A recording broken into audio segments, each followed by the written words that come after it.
Bom dia! Estamos começando agora o Jornal Planeto, entrevistando hoje a professora Ludmila sobre a crise da Rússia. Bom dia, professora! Bom dia, Camila. Tudo bem com você, querida? Bom dia a todos. É um prazer estar aqui podendo colaborar com vocês. Pode perguntar, Camila. Na sua opinião, as atitudes da Rússia são certas?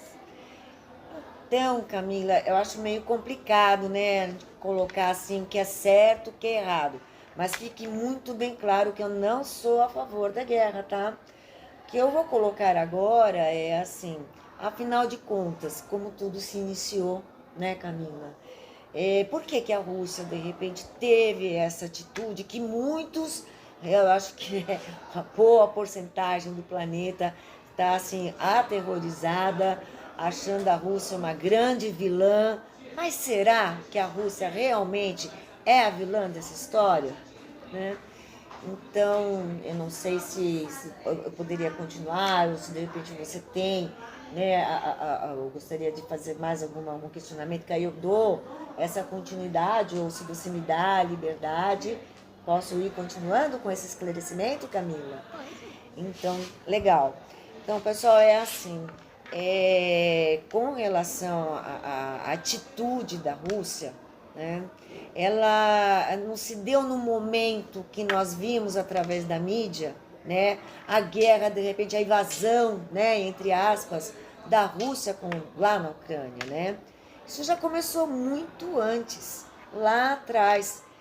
Por isso que é importante a gente prestar atenção nas aulas de história, de geografia, estudar um pouquinho, ler, ouvir as notícias e realmente, mediante ao que a gente escuta, procurar nos escritos se é isso mesmo que está acontecendo, né?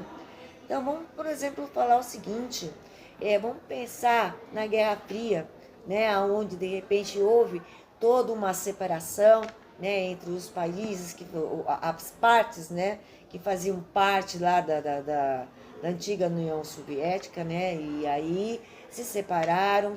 E a Rússia tem fronteira pra caramba, muita fronteira para defender. E aí nós temos a OTAN, né? Que hoje começou com poucos países, né? 3, 5 e hoje tem 31, mas tem 5 países de força, né? E um deles é os Estados Unidos.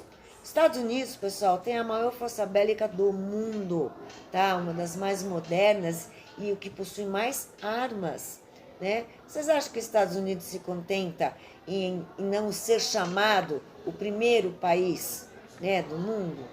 Imagina, certo? A Rússia é grande em tamanho. Acho que ele não tinha nem que ter o primeiro, o segundo, o terceiro. Nós vivemos num lugar único. Deveríamos ser todos iguais, vocês não acham? Mas não é assim que acontece, né, na cabeça das pessoas. Ainda mais quando se envolve questões políticas, certo? Então, voltando, com a OTAN, o que seria a OTAN, né? Eu até vou colocar uma coisinha para dar uma cutucada. Para mim, é como se fosse uma organização terrorista com aval, sabe? Eu dou aval para você ali. Eu penso assim, dessa forma, né?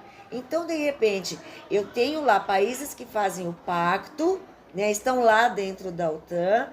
Aí eu tenho, por exemplo, esses países, eles têm, pode ter a precedência de poder ter um ataque, alguma coisa dessa forma. Os outros, eles vêm com a sua força bélica e defendem. Muito bonita a ideia, né, Camila de Mendes, se fosse assim. Mas não é bem assim que acontece. Existem os interesses por trás. E um dos maiores interessados é os Estados Unidos. Então vamos pegar especificamente com relação à Ucrânia, né? Então a Ucrânia está ali, né? Se vocês bem o mapa, a Ucrânia está bem ali, né? A fronteira com a Rússia fazia parte do antigo bloco da União Soviética, né? Separou. O atual presidente da Ucrânia está lá porque foi os Estados Unidos que ajudou ele a entrar. Não foi assim o povo que elegeu. Os Estados Unidos ajudou na campanha e colocou ele lá. E o cara é um ditador, não é bonzinho, não, tá? Então, e aí o que acontece? Assim como o Brasil, a Ucrânia também, ela não está na OTAN, mas eles são parceiros, países parceiros. Ou seja, a qualquer momento eles podem fazer parte da OTAN. E já estava sendo cogitado uma base militar no país parceiro, né, da Ucrânia lá, uma base militar com o poderio militar, a base militar da OTAN, tá? Com o poderio dos Estados Unidos. Gente, no quintal da Rússia, a negociação do Putin estava sendo feita anteriormente a essa invasão, né?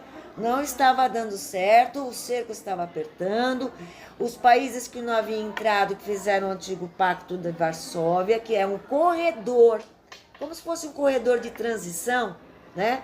Ali entre a Rússia e os países que estão na OTAN. Então, esses países do Pacto de Varsóvia, em 97, migraram para a OTAN. Então, a Rússia, de uma certa forma, ficou com suas fronteiras sem esse corredor de transição, que era um corredor de proteção dentro do Pacto de Varsóvia. E aí, com uma base, com a possibilidade, né, dessa base estar sendo instalada na Ucrânia com o poderio militar americano, aí, sinto muito, não dá, né? Desculpa dizer, não sou a favor da guerra, mas também é cutucar na Rússia não é onça, a onça é no Brasil, tá, gente?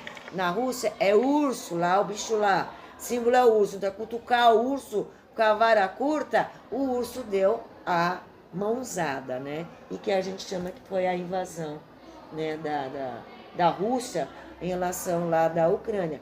Coloca-se várias coisas que Putin pede para a Ucrânia para ele parar de invadir. Dentre as várias coisas, realmente o que ele quer é que a Ucrânia não entre para a OTAN, para justamente não ter a possibilidade de ter uma base, né, lá da OTAN na cara da Rússia. Então vamos lá. A senhora acha que isso pode se tornar uma terceira guerra mundial? Se Estados Unidos continuar cutucando a Rússia da forma como está, Camila, eu não sei. Eu acredito que vamos pensar assim, tanto a Rússia ou os Estados Unidos, quem apertar o botão, os dois perdem. Concorda comigo? Né? A Europa, nós aqui vamos sentir, quer dizer, o planeta vai sentir.